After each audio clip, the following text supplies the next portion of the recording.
even. When Julius Caesar died, an entire full body cast was made. Are any parts of it still in existence? Can the face of the ancient world's greatest politician be brought back to life 2,000 years after his death? From ancient to modern times, capturing the faces of the dead was a macabre reminder that we all end up as dust. As a species, I think that humans invest a huge amount in the face. We're always trying to read people's characteristics and their intentions, and of course that's been going on for millennia. In ancient Rome, death masks became a kind of status symbol.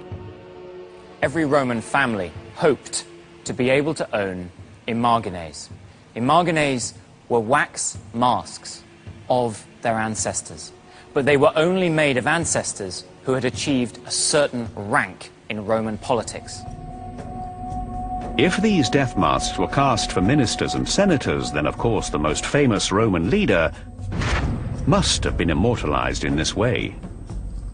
Julius Caesar is one of the most famous of all world leaders, and people are obsessed with trying to find out what he actually looked like.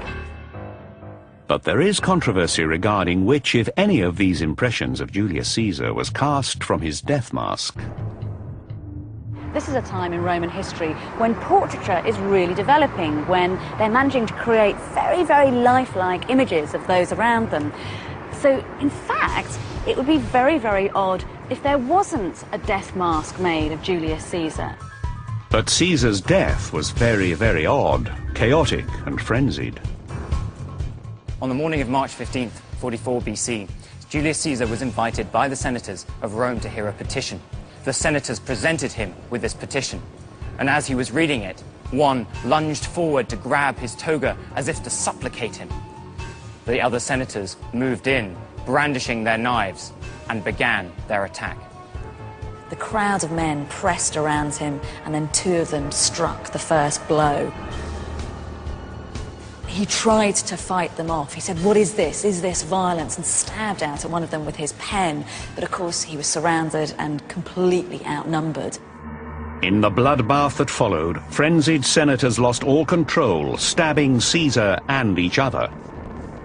It was said that his body, when it was found lying in a pool of his own blood, had 23 stab wounds in it. In the mayhem, could a death mask have been taken of Julius Caesar? Yes, according to Appian of Alexandria, a Greek historian of the time. Appian's account suggests that a cast was made of Caesar's entire body within hours of his death. A wax effigy was created from it, stab wounds and all, to be displayed at Caesar's funeral. On the day of the funeral, his body was taken to the Campus Martius, where a great pyre was built in his honor. Mark Antony came forward to give a speech in which he brandished the blood-stained toga of Julius Caesar and whipped the crowd into a frenzy for their beloved leader. This was an enormous event. Mark Antony was determined that no one should ever forget that this man had been murdered in the most brutal and horrible way. The problem was that the real body could not be seen, lying on the rostra. So in order to show to the people on the Forum Romanum, they erected the wax figure, and then, in order that all people can see it, they turned it. Recreated here, the life-size effigy was hoisted on a rotating platform so that all of Rome could see the face of Caesar in death. Mark Antony managed to whip the crowd up into such a frenzy that they moaned this massive communal groan and then went berserk. They ran through the streets of Rome. They tore a tribune apart, limb from limb, and then they rushed to the Senate House and burnt it to the ground. Sometime during the rioting, the wax effigy of Caesar disappeared, and the whereabouts of the full-body death cast it came from are unknown.